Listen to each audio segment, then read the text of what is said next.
महिला पीजी महाविद्यालय और लॉर्ड्स ब्लूम पब्लिकेशंस की मेजबानी में शुक्रवार को हाइकू पर एक कार्यक्रम आयोजित किया गया। लॉर्ड्स ब्लूम पब्लिकेशंस के सीईओ के.बी. व्यास ने बताया कि इस हाइकू कार्यक्रम में डॉक्टर सत्यभूषण वर्मा की पत्नी सुरक्षा वर्मा ने शिरकत की। कार्यक्रम में डॉक्टर कैलाश कौशल और डॉक्टर कौशल उपाध्याय भी शामिल हुए। डॉक्टर सत्यभूषण वर्मा 2005 में ब्रह्मलीन हो गए थे और उन्हें 2002 में जापान का मात्सुयामा हाइकू पुरस्कार और 1996 में the order of the rising sun gold rays with rosette का एम्परर ऑफ जापान से भी सम्मान प्राप्त हो चुका है। इन दोनों सम्मानों में सुरक्षा वर्मा उनके साथ थी।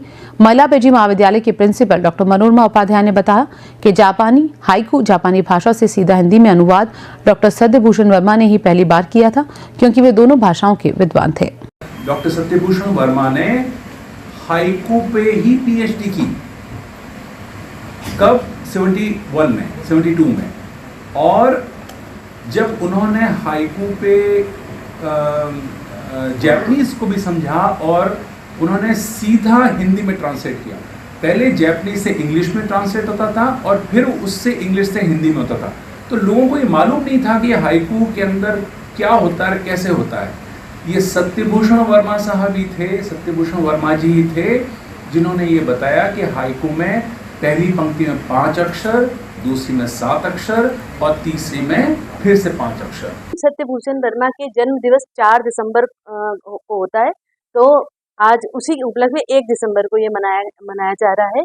और क्योंकि उन्होंने ये जो हाइकू विधा है उसको प्रचलित करने में उनका बहुत बड़ा योगदान है।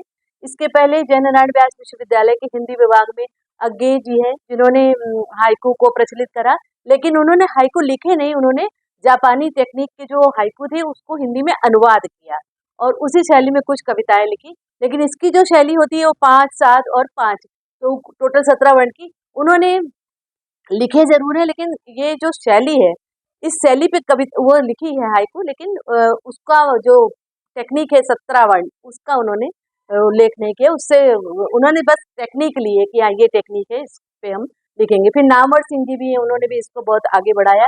लेकिन सत्यभूषण वर्मा जी का योगदान सबसे अतुलनीय है।